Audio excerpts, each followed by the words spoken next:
کہ اس حصے کے اندر میرے خالق و مالک نے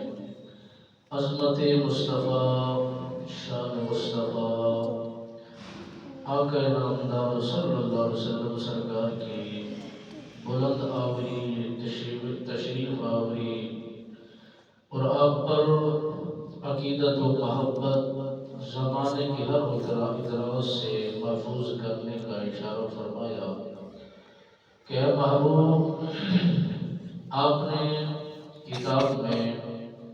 کچھ بھی نہیں لکھنا اور کسی بات کی آپ نے ارادہ بھی نہیں کرنا۔ یہ جاہل لوگ ہیں، آپ پر طنز کریں گے، اعتراض کریں گے اور آپ کو تکلیف جب ہوگی تو وہ تکلیف ہمیں ہوگی، ہم برداشت نہیں کریں گے۔ میرے آقا نامدار صلی اللہ علیہ وبارک وسلم سرکار کے متعلق یہ عظمت کا بیان، یہ شان کا بیان، اور لوگ جب میرے آقا نامدار صلی اللہ علیہ وسلم سرکار کے دربار کو ہر بار پہ آیا کرتے تھے، آ کر ثبوت لکھوانا چاہتے تھے، باتیں لکھوانا چاہتے تھے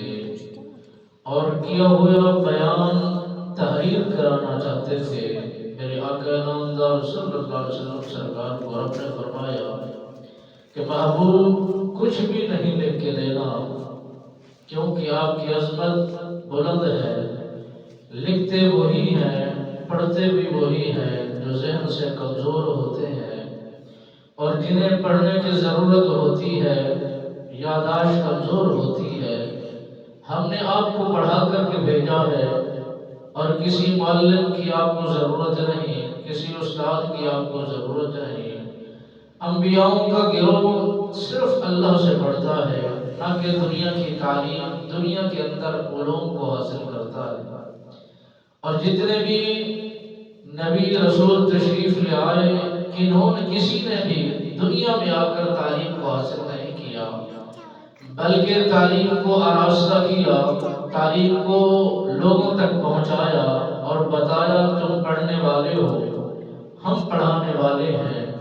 اور ہم دین لانے والے ہیں، تمہارے تک پہنچانے والے ہیں۔ جب سید الملائکہ جناب جبرائیل امین قرآن کے اس حصے کو لے کر کے پہنچے کہ اقرأ بسم ربک الذی خلق، اس وقت جناب جبرائیل امین نے عرض کیا رسول اللہ صلی اللہ علیہ وسلم پڑھیے اقرأ بسم ربک الذی خلق۔ میرے نبی سرکار نے فرمایا ہم پڑھنے نہیں آئے،